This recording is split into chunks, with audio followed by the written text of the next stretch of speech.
Have fandoms toxified the world? And should Christians quantify the spiritual impact of movies? And is recreating dead actors using AI a moral issue? We talk about all this and more on this week's episode of Faith and Pop Culture.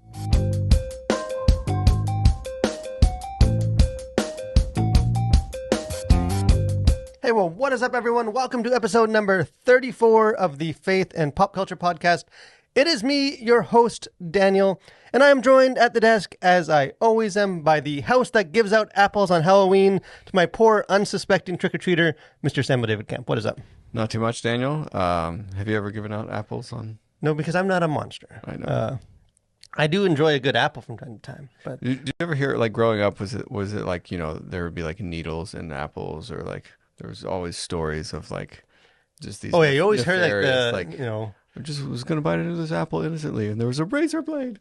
Have you ever seen, like, the memes now? Like, people will post memes about that and be like, Yeah. be careful on Halloween. I opened a Kit Kat bar or whatever. And there's, like, a needle sticking out. Or they just put a bunch of random other stuff. Like, in there. Like it's... I actually saw one yesterday that had, like, a hedge trimmer that was turned on. It was just the most ridiculous, like... Yeah, that's great. Sometimes you got to love the internet.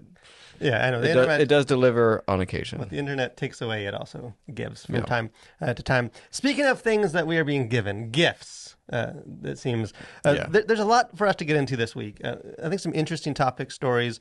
One that's not a big story, but it should be. Real quick to touch on before we get into the meat, is that I just came across the news. I think they just released like yesterday that we are in fact getting like an Oregon Trail movie is in development from Apple Studios. Does that hit you in the same like 90s kid nostalgic sweet spot? Oh, that gives me all the feels. I can still recall the sounds that you would hear when something went wrong.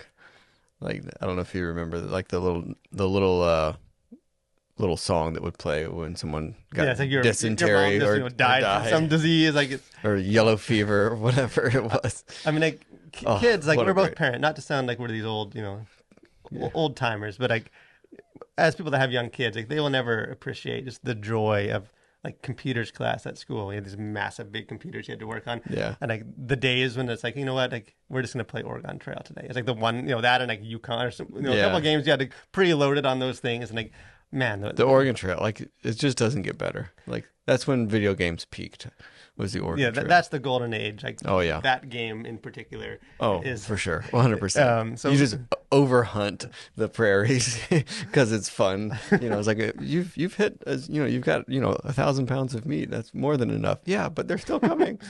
Get rid of all those animals, send them to extinction. And it seems like there's a crazy movie. Like, there's like big name people involved, and like just the way they describe it, like it's a movie I should hate because if ever Hollywood's like scraping the bottom of the barrel, like going back to a game that was like made in like the 70s, I know, like of Oregon Trail should be one of those movies, but like I'm way too nostalgic for that. Oh yeah, but I mean, there's so much like great fodder in a narrative of like the Oregon Trail. Of like going west, like there's so much you could do with that. And like it seems like it's gonna be a comedy. Like, you just know some of these like A-list stars or whoever will act in this are just like randomly suddenly die of something, and I just be out of the movie. Like they're gonna lean into some of that. Yeah, hey, I hope they do. If you've started to lose faith in in Hollywood, hold on, because the good stuff there's hope is coming. But speaking of Hollywood and things that excite large populations of people, fandoms. So this is, you hear a lot about fandoms these days. Yeah. It mostly for negative. Like the idea that there's been fandoms for a while, but it's sort of become, especially with the precursor of toxic, is usually how you hear fandom spoken of. Oftentimes as like placing the blame of Hollywood not being good on. It's not our fault that we made this bad movie. Yeah. It's the fans' fault for not liking our bad movie. Yeah. Like I know the most recent one that I can think of is like when Star Wars: The Acolyte was canceled. I know several of the cast or people involved like were quick to be like, we made a good thing. It's just these toxic fans.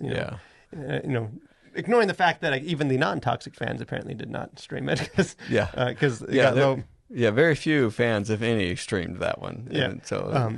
But it's just sort of being this like, what do we do with fandoms? Like they're everywhere, and I think even in broader sense than maybe, especially if you're maybe an older listener to this, like beyond just like the super geeks at Comic San Diego. Yeah. Like this fandoms are everything. There seems to be a lot of power, a lot of like division, people fighting on social media. Like we just hear a lot about it. And I came across an article that I just found was interesting. This was published just like a day or so ago. And I think whether you agree with him on everything or not, he touches on some interesting stuff about fandoms that I thought we could get into. So this is an article was written by Alan Moore. I don't know how familiar you are with him. Like he's kind of a legend in like sort of that comic book, graphic novel industry. Yeah, I'm not. I mean, I know some of the stuff he's written, but I'm not. Yeah, he did. Like his probably the most famous Watchmen, kind of like the deconstructed superhero graphic novel. V for Vendetta. They made a movie. Batman: The Killing Joke, which is always like elevated as like one of the best Batman stories. So he's sort of been around, and he's a character. Like he often has an opinion. So like so take it with maybe a grain of salt. But he wrote an article that I came across in The Guardian, which was titled "Fandom Has Toxified the World." Good clickbaity topic. It says, Watchmen author Alan Moore on superheroes, Comicsgate, and Trump. So there's maybe pull a couple quotes from this, and then we can kind of get into what he's saying, because I think he's touching on some interesting stuff. So in the article, he says, "I believe that fandom is a wonderful and vital organ of contemporary culture, without which that culture ultimately stagnates, apophyphizes, and dies. At the same time, I'm sure that fandom is sometimes a grotesque blight that poisons society surrounding it with its mean-spirited obsessions and ridiculous, unearned sense of entitlement." And he talks about how, as a young boy, he was very much into sort of the comic book fandom and how he found community there. But then he says, and when I look back, years later, after an internet and some few decades, fandom was a very different animal. An older animal, for one thing, with a median age in the late 40s, fed, presumably, by a nostalgia that its energetic predecessor was too young to suffer from. It says the boost in fandom's age and status possibly explains its current sense of privilege, its tendency to carp and curvail rather than to contribute and to create. It says, is this a case of those unwilling to outgrow childhood enthusiasms, possibly because these anchor them to a happier and less complex times, who now feel that they should be the sole arbiters of this pursuit? And kind of one of my big takeaways for this is he applies sort of that fandom culture in a broader sense to just life, and particularly in the realm of politics. It says elections that decide the fate of millions are conducted in an atmosphere more suited to evictions on "I am a celebrity," in which contestants who are insufficiently amusing are removed from office. Sellability, not substance, is the issue. And kind of the closing line for the article, he says, an enthusiasm that is fertile and productive can enrich life and society, just as displacing personal frustrations into venomous tirades about your boyhood hobby can devalue them. Quiet liking something is okay. You don't need the machete or the megaphone.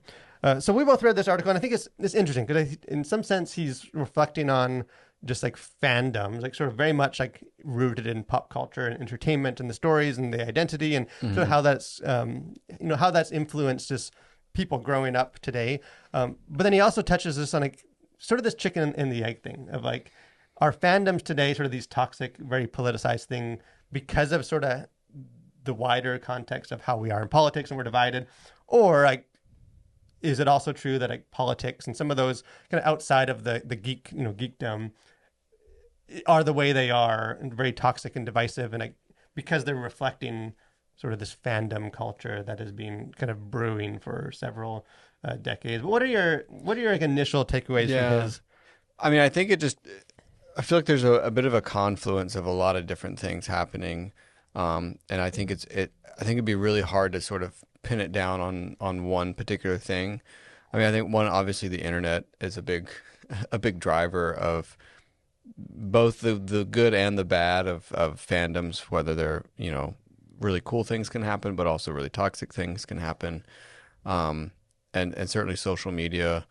But then I think also, like, just more broadly, there's more people, and I think maybe particularly men who are like aging up, but not really sort of moving out. And so there's that whole side of things. And then you have a media complex that, they feed into this machine of politicians should be celebrities, and there's a likability factor versus like anything that any consideration of like their policies. Like you don't hear people discussing like political policies anymore. It's all just like this person's fun and energetic and this one's not, or I like how this person handles himself.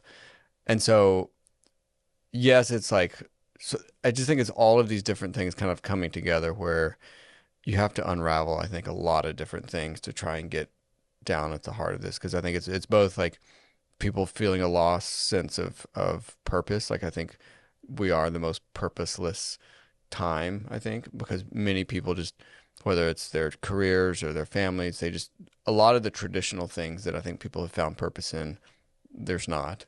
And there's fewer religious people. And so there's like this religious void in people's lives that I think fandom can kind of bring into. So I think there's all these different things that are happening that create the environment for these fandoms to be toxic and maybe not what they were back before the internet and before, when it was mostly maybe younger people and kids. And it's just a reluctance to grow out of that and to move on maybe in your taste and in your pursuits in life. Like yeah, because I feel like I think he's right in the sense of like I think you can understand a lot about just sort of society and the way a lot of the things that we maybe don't like about society. Yeah. By looking sort of through the lens of not all fandom itself is not necessarily an evil that poisons the world like he's saying, but yeah. But you do see some of those same tendencies definitely do bleed out. Like I know even just like we live in the Atlanta area, and like just within the last 3 days, like both of the presidential candidates were over here doing like rally. Like, we had to go turn right instead of left out of church because one of the candidates, I think Harris, was coming through the main street, and like they're blocking off traffic, and like just on either one of those sides, like those are essentially like Comic-Con for boomers, like or for just all like it's you got merch, like you got they're very much like almost a reflection of like the old Marvel versus DC. Like it's sort of these two competing narratives, and then you have like the super fans that are very much like gonna try and show their loyalty and kind of gatekeep. I'm more progressive than you are, I'm more conservative than you are because I'm gonna even say this, and like so many of the things you sort of see that makes like geek fandoms toxic very much is like I think he's right to say like it's not just about like fandoms are not just those like 35-year-old Star Wars geeks that are mad about The Last Jedi. Like I think some of those tendencies very much do filter out. So a couple of things about fandom. I do think it's clear, at least for us to establish, before anyone gets mad at us, that I don't think fandoms are bad. Like I don't think like being like an avid, very enthusiastic fan of something, like I think that's actually a good thing. Like I think we should be fan. You know what? We don't want a world of just apathetic people. I know I've shared here before. This is my official card, the Tolkien Society membership card, because I am in fact a card-carrying member of the J.R.R. Tolkien Society. So I'm speaking of someone that's like I'm very much within a fandom. Like I love Lord of the Rings stuff. I buy the merch. Like I'm in it. Like I'm and I don't know if you're into weird farming fandoms or the stuff that you're into, but I think like finding a community of people that are like-minded and share, like there's a lot of value in that, especially in a time that maybe we are more like spread apart and distant, like gravitating towards people that actually care about the things you care about. And I'm part of like some heavy metal Reddit pages, and I think there's value in that. I think more what Alan Moore is getting at, I think more the part that I would agree more of is more that like fandom culture, not just like he's not really saying like being a fan of Marvel or Star Wars poison society. Like that's not really what he's saying. I think it's more just sort of this fandom culture, this kind of like emotionally putting so much of your own like identity into some thing, and sort of this like sense of entitlement that creates of like I put so much of myself into this that like in return they owe me like in equal measure. Like my identity is based around this. Like you need to deliver and like give me exactly. Like I grew up, I bought all the Star Wars toys, I read all the Legends books. Like therefore, like you need to make Star Wars movies that perfectly align with my own because I've been there for the long haul. Like I think that's sort of more the I think what he's pushing back about. Like, Yeah. do you agree with that or? Yeah, I think so. And I think that's the thing that I think maybe ties more into the religious void that has been left for a lot of people. And I think like those people who feel that entitlement, I think are the ones who are the most like orthodox about whatever fandom they're involved in. And you just see like there's so much like energy put into these fandoms that it is I think very close to like religious organizations in some way. It has sort of replaced maybe even the role of religion in maybe a very like self-serving kind of way. It's like you can get into all these things, but it ultimately comes back down to like it's about me because like I have chosen to be a super fan of this thing, and therefore like I have some pull in what they do next, or they should consider my opinion because you can give your opinion about your fandoms now to the world.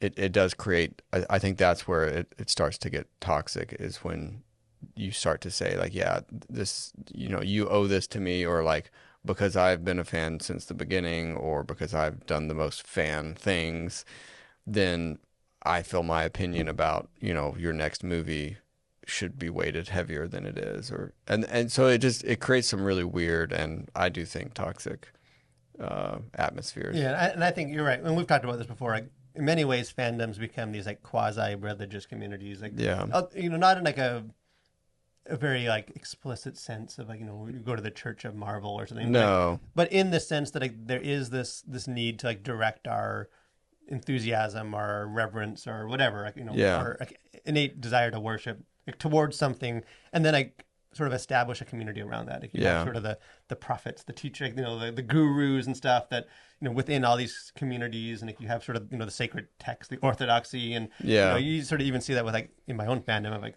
Lord of the Rings, or like the Rings of Power. I'm like, well, this is sort of outside of, or this is apocryphal. Like this isn't Tolkien stuff, and if you don't hate the show, then like you're not really a true devotee of Tolkien. Because, Yeah. like, and you sort of have all these sort of, like, I think almost as a Christian, you have insight into like some of the fandom like toxicity makes more sense because you realize like if you see it through the lens of like worship and religion and like spirituality, then like you see where a lot like the roots of a lot of those things.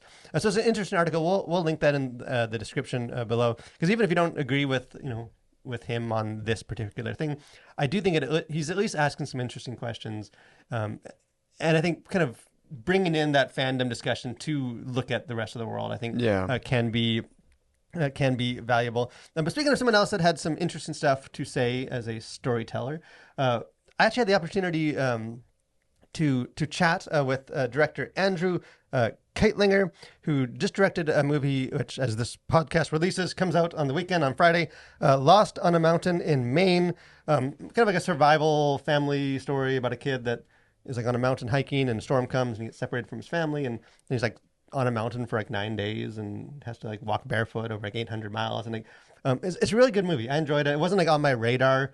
It was one that we were sent the movie early, and I checked it out, and I'm glad I did because I think it's good. And it's like Kightlinger, he comes from a Christian background. His parents were missionaries, and there is some faith stuff going on in the movie. So it's a good conversation.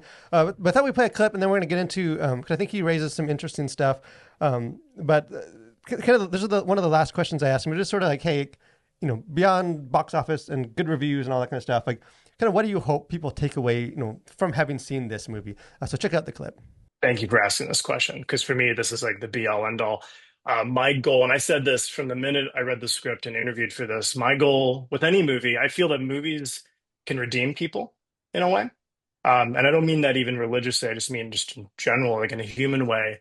Every movie you see is an opportunity for redemption. And my goal is that the credits roll and you take in the message of the film, and immediately a parent goes and calls their child, or a child goes and calls their parent and tells them, I love you.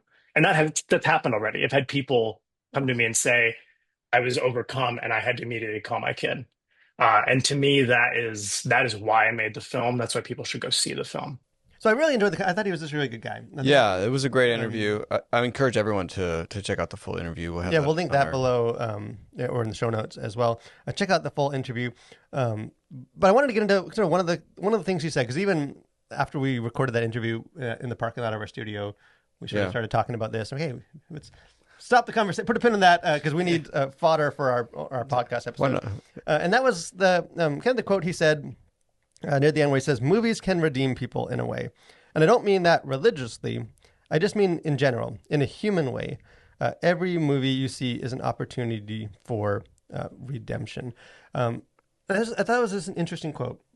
Yeah, and kind of where we both went with that is kind of the idea of like, how do you quantify the impact of a story, of a movie, a show, or a book, whatever kind of art it is. Like, how do you sort of quantify, something like that? If sort of this like he says in the movie, like his goal is, isn't necessarily, and as you leave the theater, there'll be pastors outside the theater waiting to kneel and pray the sinner's prayer. Like, it's like, hey, go call your dad, or if you are dad, go call your kid, say I love you. Like, sort of kind of trying to heal some of those maybe strained relationships, and like, it's like, how do you sort of, as a Christian, maybe like, how do you quantify some of that, where it's not just sort of the baseline kind of numbers? Because I think part of why I liked this movie more than I liked maybe some other faith-based stuff is because it's willing to sort of explore those themes and messages and approaches that are like more difficult to quantify, and rather than feeling like we got to have this in there because we got to be able to say, we got to have that, we got to get the number, like we got to have this is the thing that's going to lead people to become a Christian, and have sort of some of those more quantifiable impact of like, we released this movie, this many people we heard became Christians. Like, what are some of your initial thoughts for that?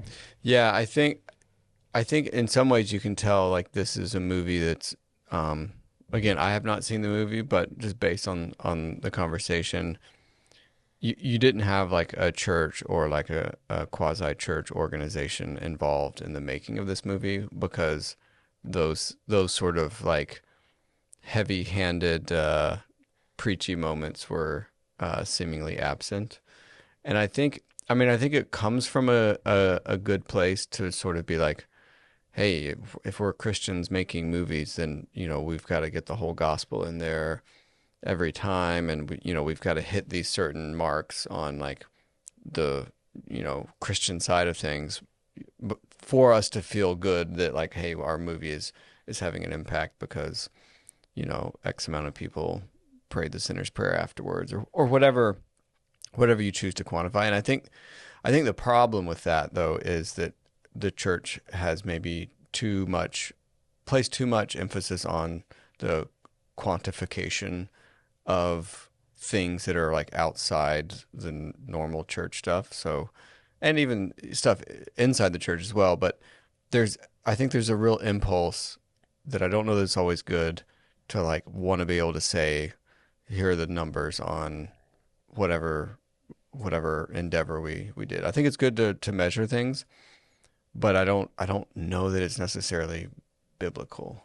And I think that's the rub with like movies like this, that there isn't a real like one-to-one, like, okay, like, we presented the gospel, or, we had a thing at the end where people could go to get more information about getting plugged into a local church, or it was less, it's less religious than some of the other movies who are made by essentially pastors who are trying to just use movies as a vehicle to preach. Yeah, it's less religious, but not less Christian. Like, and I think that's the dividing of it's less focused on just sort of hitting checking those boxes of sort of and if you want me to get a little heated, you want me to share like I feel like an example of sort of the church example of why I think a lot of these movies, Christian movies, maybe go wrong, is like the thing that always happens, especially when there's like a guest evangelist. Like, I know like I went to a Christian college, and like we do this almost every chapel. The evangelists that come in, like, after they give their talk, then like, you close your eyes and they walk you through the prayer, and then it's like, and if you prayed that prayer, like, stand up right now. And it's like, I mean, unless you're gonna like do that and then go find, connect that so we can follow up. Like, it's like the only reason we're doing that is so that the guy on the stage can like get a quick count and be able to report back that like it's all about just sort of that number. Like, it's not, it's one thing if it's like, hey, stand up and then go to the back and like right now, we want to make sure we, as a Christian community, like we plug in, and get you plugged in and know how to follow up and your next steps and all that kind of, talk about baptism and all that kind of stuff. Yeah. That's different. That doesn't get me heated up. But like this idea that it's sort of all about sort of this being able to like, and then the next church he goes to, or, his board report or whatever, like, and, 60 kids in that chapel stood up that day. And like, sort of that. And I've just had bad experiences with that too. Like I know one that always stands out to me, I went on a mission trip right out of high school to like the Amazon. And like, I was just like a kid, I was like 19. Yeah. And like, I remember like we're on this boat going on the Amazon River doing like medical stuff. And like, and it wasn't even with my own church. I just started joining this church. I didn't know these people. And like, they had like a little mini meeting one day where they were talking about like trying to figure out how do you like what categories to put people in. Well, we gave this guy a Bible, then we left, and then we never talked to him again. Like, but I mean, he's sort of like, I think he's like, and like they could tell you like exactly how many the last mission team reported in their PowerPoint, and like because they're like working on it. And not that they weren't sincere in ministering when we were ministering. Like, I think we did good stuff, but just sort of that more corporate like. I think influence in the church that of okay, we need the number, we need the data though, we need to be able to report and like have presented in like the most positive light rather than maybe the more like honest one of like like how can we sort of fudge the numbers or like make them seem real good so that when we present we sort of justify the fact that we went and loved people and gave them medical stuff but we need to justify that we paid a lot of money and so we also had all these people become a Christian or all these people did this like. I don't know. I think that sort of mindset within the church, I think, is the main thing that has kept sort of faith-based films from like growing beyond. I mean, I think they have been growing beyond, but that's why it's been so slow to take that next step. Yeah, is because we still sort of want to like, well, we're making a movie, like Lost on a Mountain in Maine. Like we made a movie. I'm a Christian, and it's trying to get fathers and sons to like have a better bond. And it's like, well, that's a good thing, but like. I don't know if that really. Yeah. How does that look in a pie graph, though? Yeah. Like, how do you quantify that? Like, how do you know? Like, how do you sort of, step back and evaluate? Like, do we make a good impact as a Christian to make a movie that only encourage people or only, strengthen families? Like, no. Like, we need to also make sure that like one of the characters becomes a Christian, so that we sort of check that and we can show that. Like, I don't know. Am I just grumpy about that? No, I don't. I don't think you are at all. I mean, I think it's a very real problem, and I think what's interesting is just based on the interview with Andrew, like you can tell that he actually cares about the medium that he's working in. And we've said this, and I feel like I've said this before, but like the problem with a lot of these like faith-based films, and I don't even know that I would put Andrew's movie in like faith. I mean, it is. Faith-based, I guess, to categorize it as sort of like the sort of cringy stuff that. I think even in my review, I might have I wrestled with that. It's like it's more like faith-centric. Like it's a story with faith, but it's different than like the faith-based. Yeah, I think of. So I think the difference is like this movie deals with elements of faith in a way that is respectful of the movie as a medium. So it's like you can tell like Andrew's a director, but like he obviously cares about making good movies and making like a lot of it was done practically, and he just even his inspiration, like some of the directors he mentions, like I don't know that some of these other movies that may be trying to do the same thing have really any care about like making actually good movies, because these sort of faith-based movies, what I would put in that category, they're not good movies. Like they don't look like good movies. They don't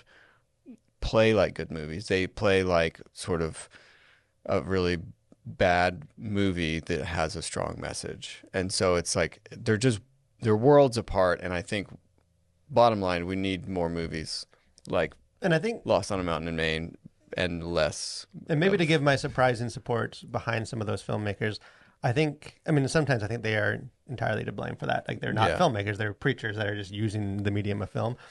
I think part of why some of those movies don't work, the decisions that are made can almost be traced back even further to like, I mean, it's the funding. It's right. The director, the scriptwriter might want to tell this story in a more authentic way.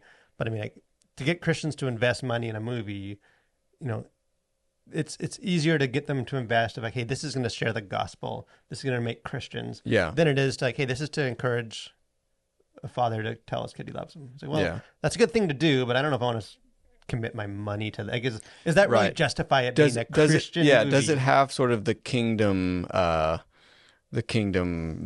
metrics at the end of it? And it doesn't. But I think the thing is that's okay. Yeah, I think that's why you end up with some of those like kind of token conversion things, because I think in some cases it's purely the director. It's like, I got to put that in there because you've got not going to get made. Like, I don't really want to tell that story. I'm going to try and do the rest of it, the story I want to tell. But we got to have sort of that theme. So every movie has sort of that conversion because it goes back to the funding. And I guess for me the thing is just like, I don't think God ever calls us to like achieve some certain like threshold of quantifiable number. Like, he calls us to go into the world as like a light of like truth and goodness and beauty and like like the Matthew 25. Truly I tell you, whatever you did for one of the least of these brothers and sisters of mine, like, you did for me. Like, he calls us to go into the world and just like love people. Yeah. And like even in ways that we don't even realize we're I didn't realize loving this person was actually doing it for like. That's just what we're called to, the kind of people we're called to be. And I just wish that mindset would transfer over to like the way we tell stories, where where it's not about just sort of like the, it reflects more that aspect of the Christian life and less the like, okay, we got to give our missions report this Sunday evening church meeting, and we got to make sure people know, like, you donated in the offering, but we can show you, we give you the data that it was worth it. We didn't just go love people. Like, we converted them. We got data. We got numbers. We beat that other last summer's mission team. Yeah. Well, and Karen Swallow-Prior talks about this in her book, The Evangelical Imagination, but sort of the corporatification, which I don't think she uses that word, but she should have. She should have, of church, and sort of just those sort of corporate business influences into church life that I think there's some good intentions behind that, but I think it has I just think it has a really negative long-term effect on what the church does and who the church is, because you reduce things down to numbers and reports and all these kind of things, and we start to miss the point, I think, of the church. Yeah, I think when you get sort of overly pragmatic in that sense of our mission, then I think, you can focus on that. You can focus on the results rather than just sort of the calling that we have as Christians. I think when you do that, you end up with, I think, a dead religion that needs life. But speaking of dead things that need new life, that need new synthetic life, new life. Kind of the last thing I thought we would get into is kind of a story that's been popping up over the last couple months, maybe the last year. We just never really got into it, but there's an article that just dropped, kind of an interview with an actor that sort of brought it back to the forefront. I thought, hey, you know what, we would wade into the waters, the AI-generated, morally murky waters. And it's sort of the whole discussion of like, actors die, but I mean, should they? Like, do they need to die? Or can we continue to enjoy the same actors, for, into eternity? Still young, still in their prime. And now we have the technology, it seems, where that is a reality. That is a possibility.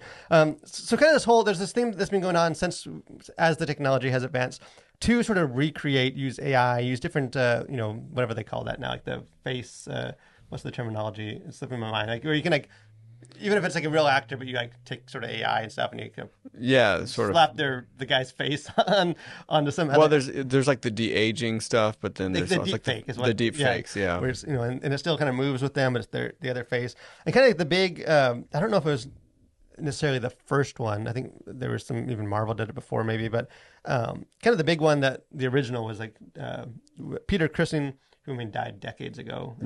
As Grand Moff Tarkin in Star Wars, where then they made Rogue One a Star Wars story, which centered in the timeline that he would have existed. And whoa, there he is again in the digital flesh, kind of recreating this character that from an actor that had died, and like using old footage to generate the AI. And I mean, it's going back and watching that now. it's weird. I remember at the time it was quite bad. Yeah, like it was like there's a part of my fandom nostalgia that was like, but it was cool to see Grand Moff Tarkin again. Yeah, I think as time has gone on, I still think it's maybe the best of the new Star Wars movies. Like it's a great movie. Yeah, for sure. But it is very much like in sort of that uncanny valley, which is just like just means like it's off enough that it's unsettling. Like like your brain knows it's not real. Yeah, and it just sort of distracts you from the fact that hey, that guy died, but there he is, looking younger than he did. Yeah. And there's sort of an ongoing, years later, and it's currently ongoing, where like a friend now has sued Lucasfilm, saying that actually Cushing had signed an agreement with him that they could never recreate him with technology unless he had permission, and sort of this ongoing kind of lawsuit. A more recent one, Alien Romulus, the most recent like Alien movie that came out a couple months ago. Yeah. Brought back Ian Holm, the actor who died, I think a couple of years ago, was in the first Alien as like an android guy, and there he is. Oh yeah. He appears once again, and kind of, I mean, just maybe yesterday I saw slightly different because it's not his appearance. Christopher Lee, the great Sir Christopher Lee. Well, actually, at least his voice, his wonderful deep baritone voice, will be making a reappearance in the upcoming Lord of the Rings anime War of the Rohirrim, and I think they were actually just using like archival, like different takes. Like I don't know if they're using AI and stuff, but it's it's at least in the same umbrella of like, hey, this guy died, but like they're still making movies, post from the grave. They're still and kind of the one that has sort of made it the ongoing conversation is Robert Downey Jr., who is, I mean, most known for being Iron Man in the Marvel movies, was on a podcast just this week, the On with Kara Swisher podcast, in which they talked about that, saying, like, where the host sort of asks him, like, what are you going to do when like, you're gone? And it's like Marvel's like, hey, these people still aren't into comic book movies, but they like that Iron Man movie like 40 years ago. Like, why don't we just have Robert Downey Jr. appear as Iron Man again? Yeah. Which he was not a fan of that. He made it very clear that he says, well, you're right. I would like to state right here, I intend to sue all the future executives just on spec. And Swisher notes, you'll be dead. To which he replies, but my law firm will still be very active. Which is such a great line. Yeah, I may be dead, but I'm still suing you. Yeah. And I will continue. It's like, don't worry, there'll be people that'll take up that lawsuit on my behalf. And it's just, like, I feel like there's been more examples of it, but it still feels like we're on the very, our toenail is just crossing the line of like the ability to do so, especially the more realistic. I think part of what has kept studios from doing this more is, one, it's expensive, and two, it's still, even though it's better than like even Cushing was 10 years ago, it's still that uncanny valley of like, they're there. I mean, like the Star Wars, the Mandalorian show, like brought back Luke, like a young Mark Hamill. And it's, I don't know, like, it's like, that's not Mark Hamill. Like he kind of looks, I get what they're going for, but like that's like a PlayStation 3 character in a movie. So I think but like, it's getting better all the time. Like it will soon get to the point where you can't tell. I mean, even the deep fake stuff, you can't tell a lot of the time. Like it's slowly moving there. So I guess the question is just sort of like, do we want that? Is that good? Is that, even like as a Christian, like, is that moral? Like what do we do with this idea of like, is it wrong, like ethically, to bring back these dead actors and stuff from the grave to continue, even if they maybe give their permission ahead of time, like something. I think Ian Holm, he didn't, but I think his wife or estate signed off on it. It wasn't like they're doing it like against his will necessarily, like, and his family's benefiting. He's getting the paychecks for still making money from the grave, and and there's always been some sense of that, even with like toys, like is like selling your likeness.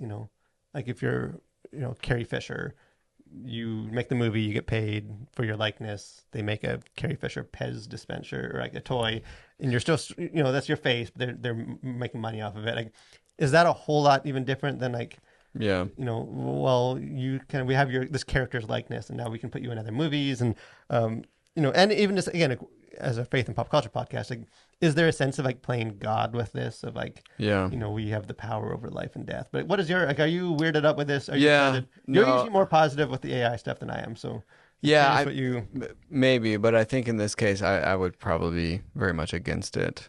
I don't know that people are really interested in this. Like, I don't know that there's really a huge like clamoring for AI generated Grand Moff Tarkin to appear in a Star Wars movie. Like, I think it's one of those things, and I think you can see that by like the reaction to it was kind of like meh.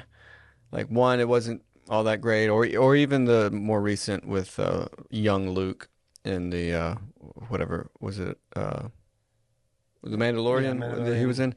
So like, I just don't know that that was like a we all can't wait to see young Luke, because the reality is you can go see young Luke in the movies he made when he was young.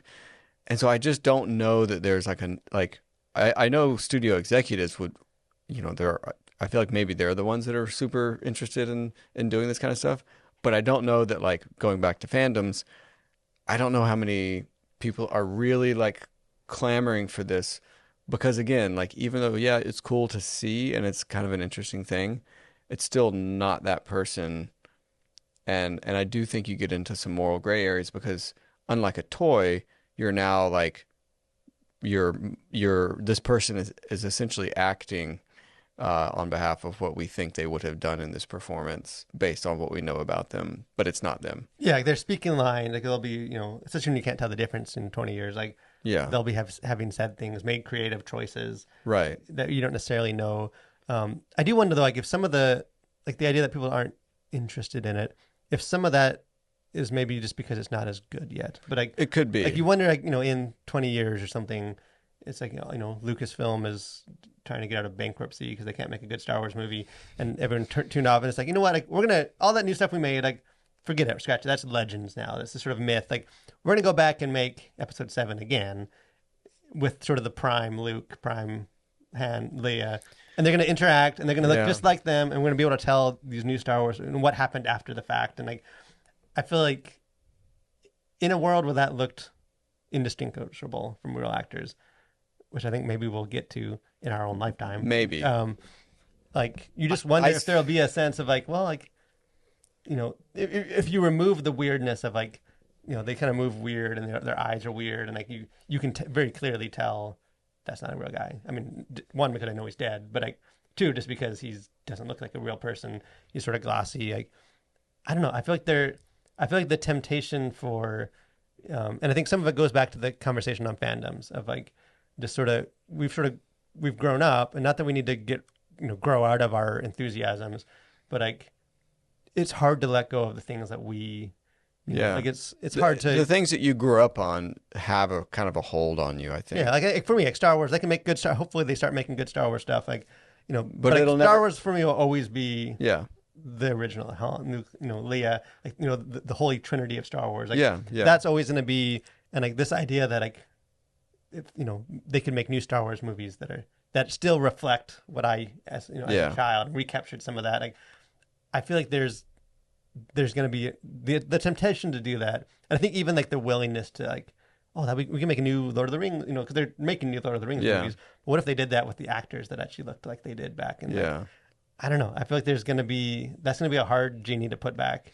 I think it will be, but I mean, also, even with all of the advances that we have now, and which they are great, I mean, I still think you can. There's a different feel when like movies are done practically versus when they're done like all on the volume, CGI and all kind of fake, and I mean, I think there'll be less and less of a difference. Like, I know that gap is closing like fast. But I don't know. I think there still is going to be a place for like flesh and blood actors to make movies that I think will still always be better than like whatever concoction you make with AI and like laying over, whoever's face from way back when. I don't know that it will get to be that good. Yeah, I know It could be, and I'm it's happy going to fast, be too. wrong. One of the interesting, if you've never seen it, go look it up. People have posted like LeBron James is like the oldest guy in basketball now. He's been playing for like 20 years or whatever. And like people have posted like images of what his character looked like in his rookie season for the NBA like video game, and then like what he looks like now, and like like one's this like polygon like looks like anything like a human being, and the other one is like that's a video game, that's PlayStation, that's not him. Right. Like yeah, and, like, I mean, in the span of his career, like drastic improvement. oh sure, So, like you do know that it is getting better. And I think one of the things that may prevent people from diving headfirst into this is I think you're always going to be appealing to an older audience. Like sort of these sort of things are going to be like, hey, this older, like the young millennial, Gen Z or whatever, like, to ever bring back Robert Downey Jr. is going to be appealing to them as adults. Like it's like, hey, you like these characters back in the day, like let's give you them again. Like, well, and I wonder too, like if in 50 years. That movie making process, and I think I saw Ashton Kutcher do an interview about this, but like you're just gonna like type in you're just gonna have a personal movie that's all AI generated from the start, and so it's like, well, I mean, so will it even really matter, because like people can just go in and if whatever studio that you subscribe to has a for the premium feature is you can just generate your own movies. And like, I want to see, Luke Skywalker, expand on this scene and blah, blah, blah, put in whatever your cute, your prompts are to the AI, and it spits out this really cool scene of Luke doing whatever. And maybe it's like a little mini series that you create for yourself. Like, I think it'll be, and what he says, I think is this movies will just kind of be unrecognizable from like what we call a movie today in like, 20 years from now. And so I don't even, it's hard to even know what all the ramifications are, other than like, I don't know that we know. Yeah. And we may know quick. I do think, I mean, I'm an optimist with movies and think that I think there's something that's like by definition, like derivative about AI stuff that I feel like there will always be the real life humans that are making movies and stuff, like, and you can't interview an AI person about your movie. I think there's some of the personalities that drive movies, and I think there'll always be some of that. Maybe the last thing is this kind of the question, like, is it like, as a Christian, like, is it morally wrong to do this?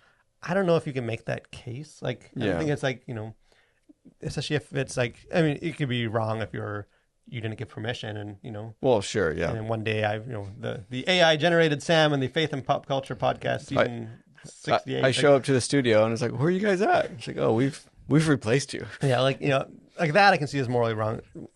And other, if it's all done with agreement, not.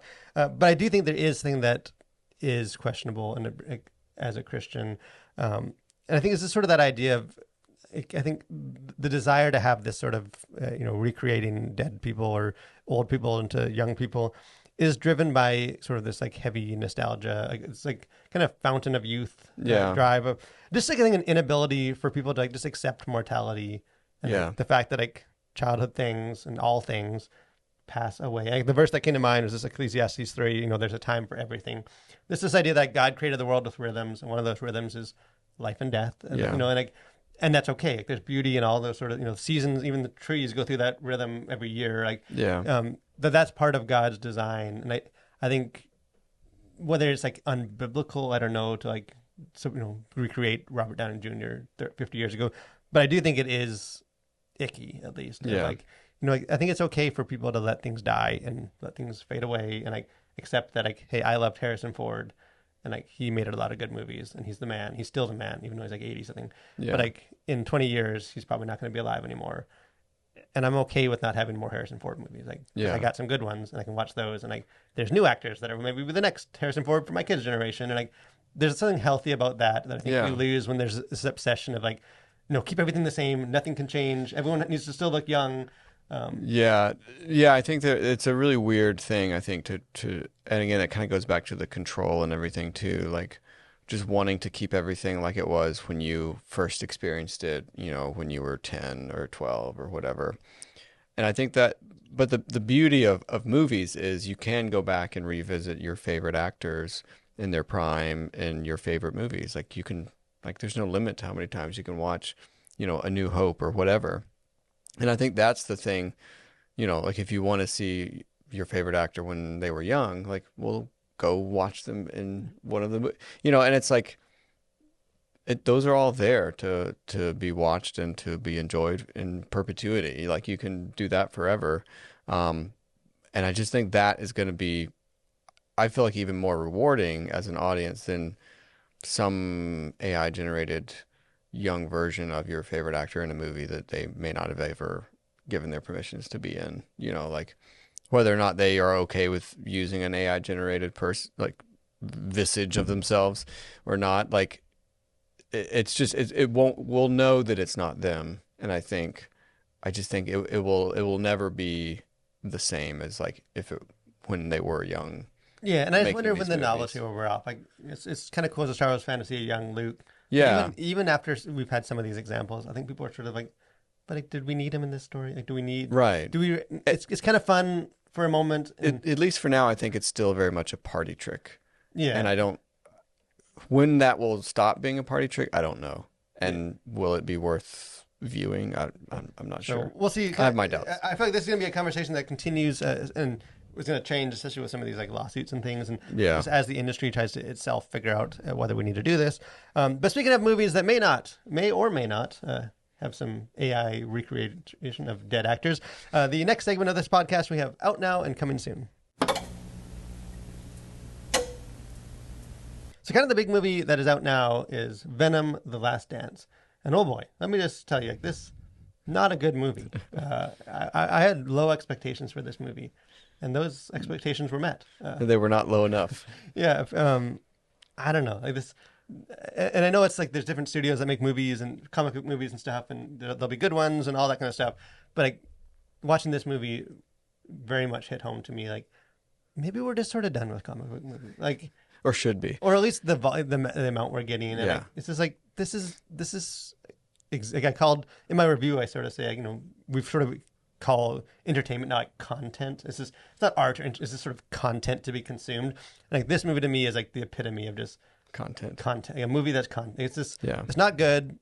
It's not inventive. It's really nothing other than it's a comic book movie, and this is, if you're bored, you can watch it because there it is. You can consume it. And it seems like not many people are disagreeing with me on that. Even being bored, still not choosing I've been bored, but I don't know if I'm bored enough to go watch Venom: The Last Dance. For movies that are coming out soon, one, like I mentioned, The Lost on a Mountain in Maine comes out tomorrow. If you're listening to this on Thursday. Good movie. I enjoyed it. It's like almost a throwback kind of family movie. So you can check that out. The other movie that's coming out this weekend is one that, I mean, in some ways it's doing what we just talked about, and I'm maybe a hypocrite for being excited about it. But Here, this is the movie that I don't know if there's been a movie that's a concept intrigued me as much as this one. And some of the early reviews have been sort of expected of like, it's kind of interesting, but it's not very good. It's like the movie, like the whole thing is shot in one location, like one camera, one living room. Yeah, and it like tells like generations of storytelling and. Like, and there's like a de-aged Tom Hanks. Yeah, it's like Tom Hanks, and he gets old, he gets young, so it's using some of that, but I feel like it's doing it in an interesting way. Yeah, where it's not just trying to like recreate. Remember how much we loved a young Tom Hanks. Like it's actually makes sense to the story to have him be different ages. Yeah, it's like basically using it as makeup. So I'm curious how this movie's going to be. I think even if it's not great, it's different, and I'm all about different. Yeah, and we've talked about that before. Just some of the movies that have come out lately are trying new things and doing different things. And I think that should be encouraged and celebrated. Whether or not it works is to be determined. Yeah, you can't hit a home run if you don't swing for the fences.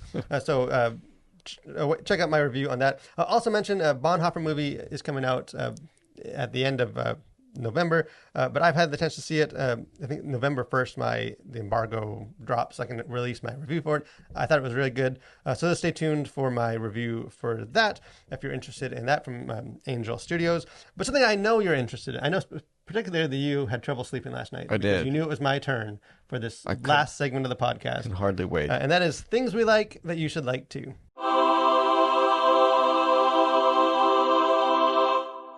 So this week, I'm not going to talk about heavy metal, but I mean, the thing I'm talking about is about as close to heavy metal as you can get without being actual heavy metal.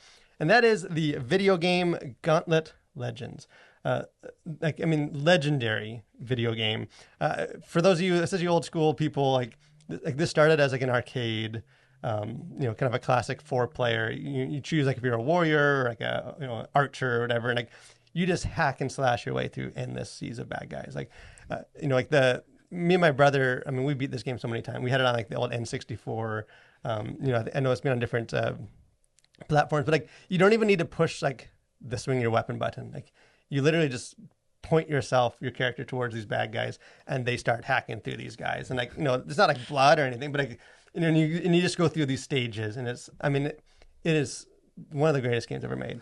We so many nostalgic memories for this game. I've been trying to find like waiting for them to somehow re-release it. Like I'm not tech savvy enough to know how to do that without them like officially, for the Nintendo Switch, Gauntlet Legends.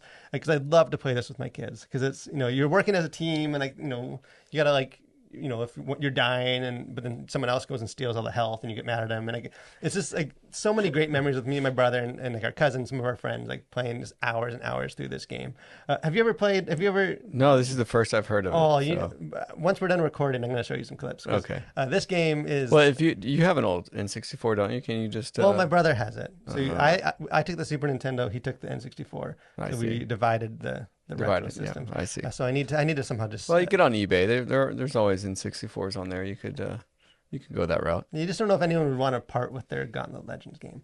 But I know for the right price, I'm sure somebody will. Anyone else out there that's like 35 to 40 year old dude, I'm sure some of you guys are going to be like, oh yeah, Gauntlet Legends. I lost some quarters in the arcade for that. But something that you don't even need to spend any of your hard-earned quarters for is listening to this podcast. So we're glad you guys joined us once again. Just a lot of interesting stuff. I'm sure next week there's going to be more interesting stuff. That's the fun thing about culture. There is, fairly significant cultural event, I think, between now and coming up our next podcast with an election. Oh yes. So I almost forgot. We'll see if we still have a culture after the after effects of that. But if we do, we encourage you guys to join us once again every Thursday for more conversations on faith and pop culture.